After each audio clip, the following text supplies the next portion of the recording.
Кой Таш айылында мурунку президент Алмазбек Атамбаевдин үйүндө атайын операция жүргүзүүдө каза болгон жоокер УКМКнын Альфа атайын бөлүмчөсүнүн командиринин орун басары Үсөн Ниязбеков болгон.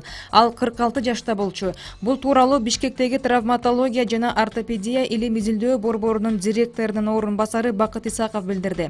Белгилей кетсек, буга чейин массалык маалымат каражаттарында каза болгон жоокер 22 жашта болгондугу айтылган. Кабар агенттигине маркумдун туугандары кабарлагандай, анын артында жубайы жана 6 баласы калды. Маркумдун төшүнө ок тийген, ок анын жүрөгүн жана өпкөсүн тешип өткөн. Анын өпкөсүндө 3 литрге жакын кан толуп, операция жасоо учурунда жүрөгү токтоп калган. Улуттук коопсуздук боюнча мамлекеттик комитет КСДПнын төрагасынын орун басары Фарид Ниязовдун айткандарына жооп берди. УКМК өзүнүн соңку билдирүүсүндө мурдагы президент Алмазбек Атамбаевди кармоо операциясы учурунда желим октор менен атайын каражаттар гана колдонулгандыгын кайталады. Мындан сырткары атайын кызматтын аскерлери Атамбаевдин үйү тарабынан атылган аскер огунан жарадар болушту. Алган жаракатынан бир аскер ооруканада каза болду, барымтага алынган аскерлер катуу сабалган. Атамбаевдин тарапташтары тосмо катары аялдар менен балдарды пайдаланган деп билдирди атайын кызмат. Учурда ар кандай социалдык тармактар аркылуу жарандарды чагымчыл акцияларга үндөгөн чакырыктар ташталууда. Бул туурасында улуттук коопсуздук боюнча мамлекеттик кызматы билдирди. УКМК ушул тапта чагымчыл аракеттердин алдын алуу боюнча тиешелүү иштерди жүргүзүп жатат.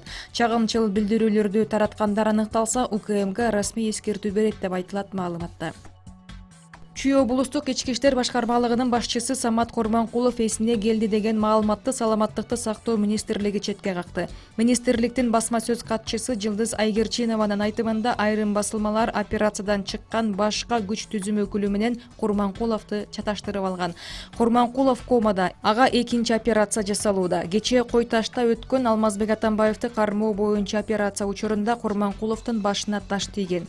Кой Таштагы операциядан кийин жалпысынан 40-тан ашык адам ооруканага түшкөн. Сокулук районунун Военно Антоновка айылында 90 гектар чабылган эгин талаасынын орду күйүп кетти. Бул туурасында өзгөчө кырдаалдар министрлиги билдирди. Аламүдүн районунун Таштөбө айыл аймагында ачык аянтта 3 гектар куураган чөп жана 50 чарчы метр курулуш вагону өрттөнүп кеткен.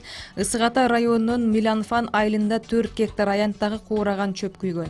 Сокулук районунун Плодовое айылында 1 гектар куураган чөп жана 1 куб отун өрттөндү. Учурда кырсыктын себептери такталууда.